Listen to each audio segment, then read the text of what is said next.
ಆತ್ಮೇಯರೇ, ಶರಣು ಶರಣಾರ್ಥಿ. ನಾನು ಪ್ರೊಫೆಸರ್ ಸಿದ್ದು ಯಾಪಲ್ ಪರ್ವಿ, ವಚನ ವಾಹಿನಿಯ ವ್ಯವಸ್ಥಾಪಕ ನಿರ್ದೇಶಕ. ಜರ್ಮನಿಯ ಬಸವ ಬಳಗದವರು ಡಾಕ್ಟರ್ ಹೇಮೇಗೌಡ ಮತ್ತು ಅವರ ಸ್ನೇಹಿತರ ನೇತೃತ್ವದಲ್ಲಿ ಬಸವ ಜಯಂತಿಯನ್ನು ಆಚರಿಸ್ತಾ ಇರೋದು ಬಹಳ ಸಂತೋಷದ ವಿಷಯ.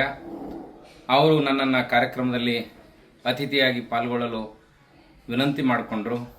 ಅನಿವಾರ್ಯ ಕಾರಣಗಳಿಂದ ನನಗೆ ಭಾಗವಹಿಸಲು ಆಗ್ತಾ ಇಲ್ಲ.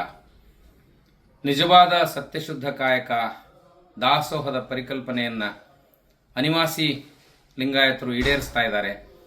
ಸತ್ಯಶುದ್ಧ ಕಾಯಕದ ಮೂಲಕ ವಿವಿಧ ಕ್ಷೇತ್ರಗಳಲ್ಲಿ ನೀವೆಲ್ಲ ಸೇವೆಯನ್ನು ಸಲ್ಲಿಸ್ತಾ ಇದ್ದೀರಿ. ನಿಮ್ಮ ಸೇವೆ ನಿಜವಾಗಿಯೂ ಅನುಪಮವಾದದ್ದು. ನಿಮ್ಮ ಸೇವೆ ಲಿಂಗಾಯತ ಸಮುದಾಯಕ್ಕೆ, ಬಸವಾದಿ ಶರಣರಿಗೆ ಕೀರ್ತಿಯನ್ನು ಖಂಡಿತವಾಗಿ ತಂದುಕೊಡ್ತದೆ.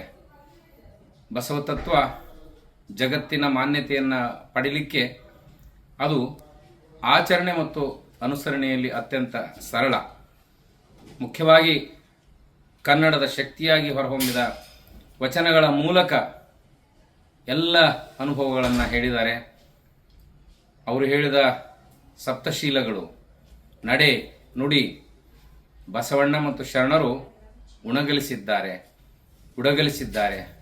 ಬದುಕಲು ಹೇಳಿಕೊಟ್ಟಿದ್ದಾರೆ. ಅಲ್ಲಿ ವಿಜ್ಞಾನ ಇದೆ, ವ್ಯಾಪಾರ ಇದೆ, ರಾಜಕೀಯ ಇದೆ, ಎಲ್ಲವೂ ಇದೆ. ಎಲ್ಲ ಸಮಸ್ಯೆಗಳಿಗೂ ಪರಿಹಾರ ಇದೆ.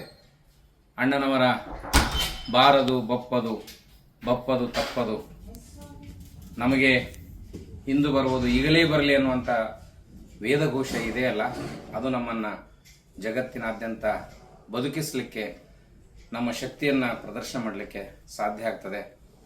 ಬಸವ ಜಯಂತಿಯಲ್ಲಿ ಕಾರ್ಯಕ್ರಮದಲ್ಲಿ ಪಾಲ್ಗೊಂಡಿರುವ ತಮಗೆಲ್ಲರಿಗೂ ಅನಂತ ಶುಭಾಶಯಗಳು. ಶರಣು ಶರಣಾರ್ಥಿ. ಕಾರ್ಯಕ್ರಮ ಸಂಪೂರ್ಣ ಯಶಸ್ವಿಯಾಗಲಿ. ಮತ್ತೊಮ್ಮೆ ತಮಗೆ ಶರಣು ಶರಣಾರ್ಥಿ.